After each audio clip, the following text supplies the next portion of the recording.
Thank you for joining me. Today I want to talk a little bit about foundation paper piecing. We all know what English paper piecing is, but not everyone has done foundation piecing. This is actually done on a sewing machine, and you sew the paper to the fabric. But they're really fun, and you can make very unique designs. I did see a picture on Pinterest a few years back and decided I wanted to do something similar, and I thought foundation paper piecing would be the best way to go.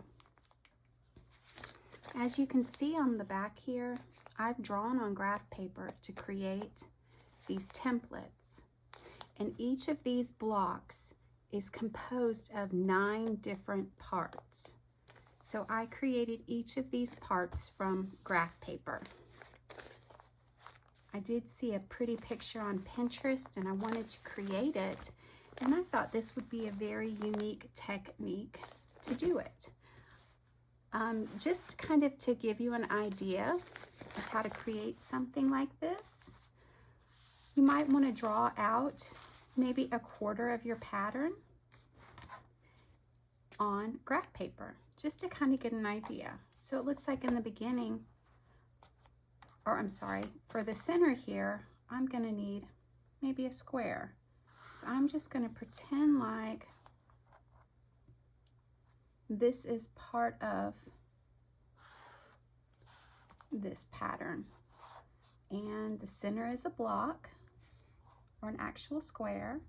So let's make sure that we have a square. 3, 6, 9, 3, 6, 9. 3, 6, 9. So this will be our square in the center. And we need the centers of each of the sides. So let's connect those. And just so you know, I never use my sewing rulers for drawing because I don't want to ever get ink on my fabrics. So please keep a separate ruler for your sewing. Okay, so that would be similar to this center here. For the flying geese, they're actually the same size. So here I've gone ahead and drawn out the majority of the pattern so that it mimics this corner here. So there's 4 of these, 4 of these, and 1 of these. So make sure you take this to the copier. You're going to want to make lots of copies, as many as you need for your quilt. And here you can see I've actually just cut a few out. So this is what this would look like finished. And I've also got some scraps already cut. You're just going to want those scraps to be slightly larger than whatever shape you're using it for.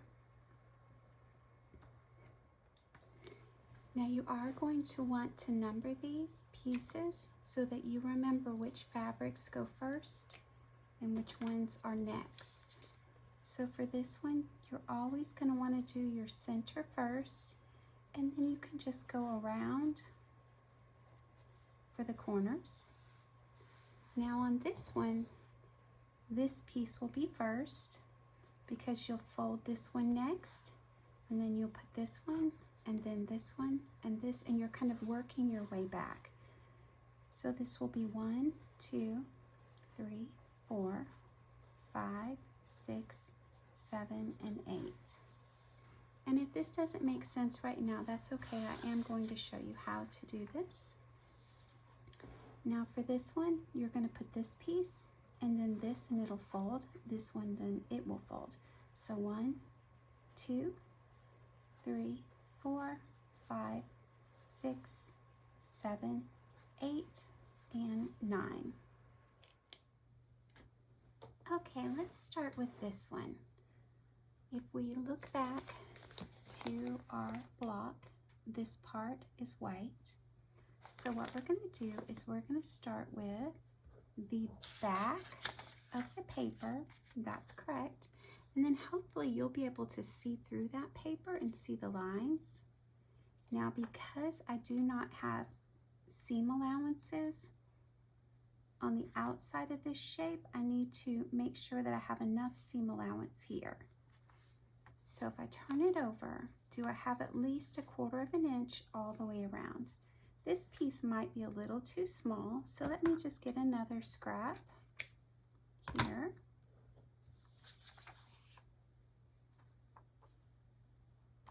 I'll just put it down like this. So now you can see I have 1/4 of an inch all the way around. And we are working from the back.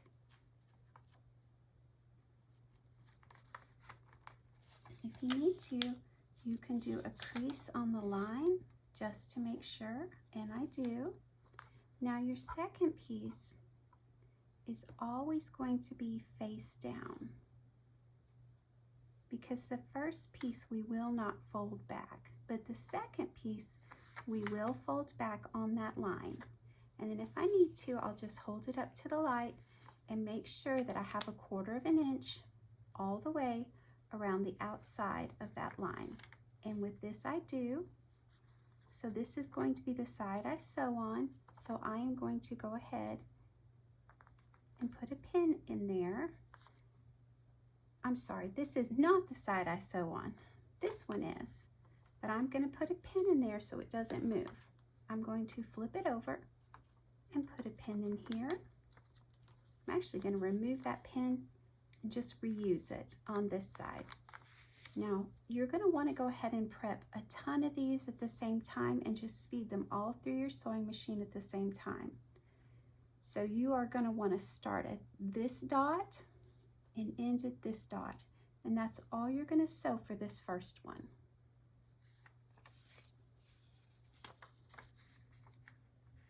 So the first thing I'm going to do is remove the pins. Let me turn it over and finger press. Now I will go to the iron and press it open now. It is now wonderfully pressed. I'm going to remove some items out of the way. So this is our first triangle and this is our second. We're going to pull this fabric forward and we're going to fold this paper under because we want to go ahead and cut that seam to 1/4 of an inch. Make sure you line that up. Get your rotary cutter. Go ahead and cut that away. You may want to add that to your scrap pile because you might need it later. So we can open this up. Now we can see that we've got our first and second. Our third will be on this side. If this was a printed fabric, it would be face down. We need to make sure that we have at least 1/4 of an inch above this line. And it looks like we do. So I'm just going to pin this down, flip it over, and then pin this side. I know it seems like a lot of extra pinning, but you just want to make sure that you've got it in the correct place. I'm going to take it and sew from this point to this edge. Okay, so this one I have stitched. I'm going to go ahead and unpin it. Let me fold it back, finger press it, and then just take a look. Yes, I am past that line all the way across. I will press it on my ironing table. Okay, so now I have pressed it. I'm going to fold the paper back, fold this forward. That's where it started and that's where it stopped. So I will go ahead and cut 1/4 of an inch away from that line.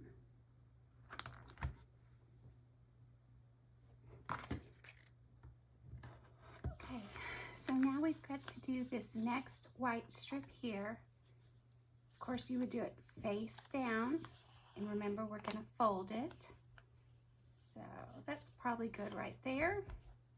I'm going to go over to the sewing machine, stitch along this line. Okay, so now I have stitched it and pressed it open. I need to flip it back, and then I'll trim off everything that's past the 1/4 inch seam allowance.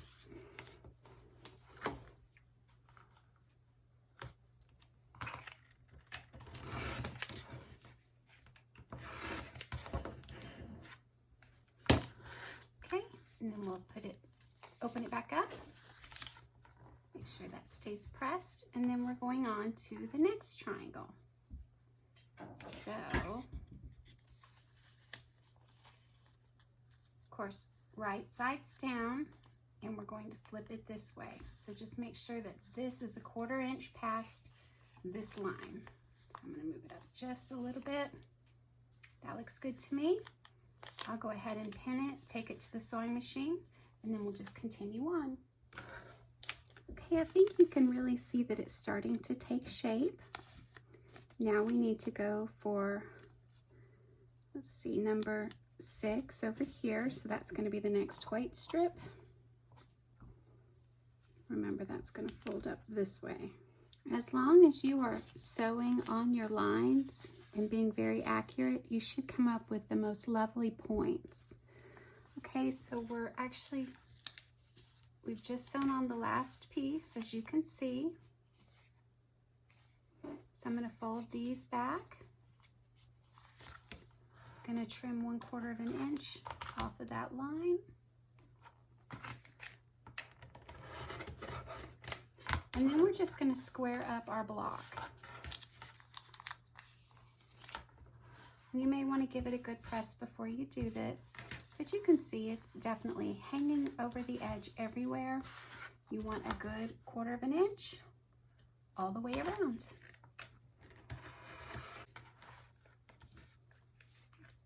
Looks like I got a little crazy with that edge. So just go around.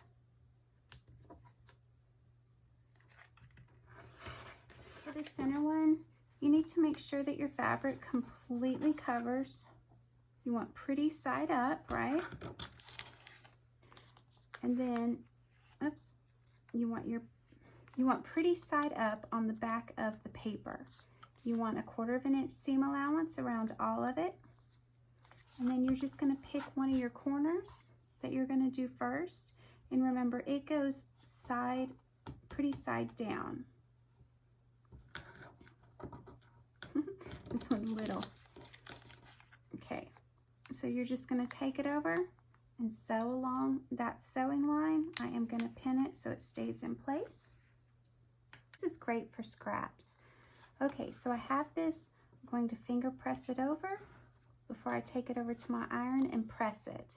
But you can see that is one of the corners. So I did 1 and 2. Now I'm going to do 3 after I press it, fold it up, and trim the excess.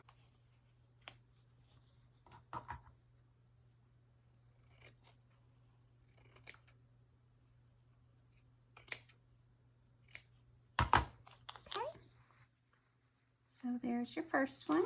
And as you can see, that one is way over 1/4 of an inch. We'll go ahead and trim that as well, because we don't need all that extra fabric.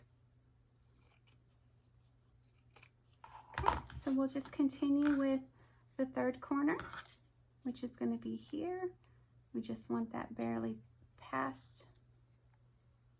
Let's see, it's going to be this way when we put it up, so we'll flip it back down this way. So then we'll just sew along this line, and then when that flips up, it'll be the next corner, and then you'll just continue around. So that's how you'll get the center block. Okay, so now I've done the third side, and I just have one side left. I've added it, and I've pressed it. I'm going to fold the paper back so that I can trim it. But one thing that's really neat about this is how you can do really, really small blocks and be very precise. And I'm laughing because I just realized My center fabric was supposed to be the blue, so I've changed it up a little bit, but I'm sure it'll still look cute. So now we need one more piece of this pretty blue. So I'm just gonna cut it. Just remember, it doesn't have to be perfect, and it actually doesn't even matter if it's on the bias, because you're just sewing, flipping, and pressing. At the final side pressed, now I need to cut off the excess fabric, fold my paper behind, find 1/4 inch, and clip. Now, as you can see, there's a lot of fabric back here. So we need to go ahead and cut or trim off all of the excess. So here is exactly how the center turned out. To machine stitch these together, you're just going to match them up. And remember, your seam is going to be right here along the edge of this line. And they should match up perfectly. So you'll just go to your machine, stitch right there.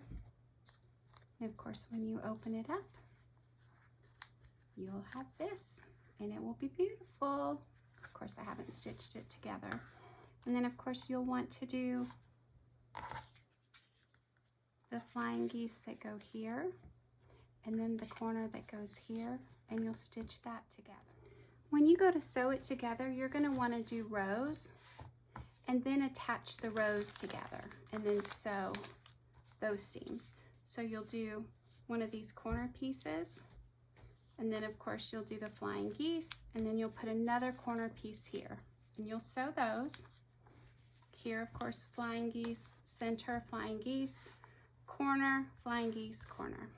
Anyway, I sure hope you've enjoyed this tutorial, and I would love to hear your comments. What do you think? Will you try it? Have you ever drawn your own pattern? Please, if you haven't already, go ahead and like and subscribe, and then you'll be notified every time I have a new video that comes out.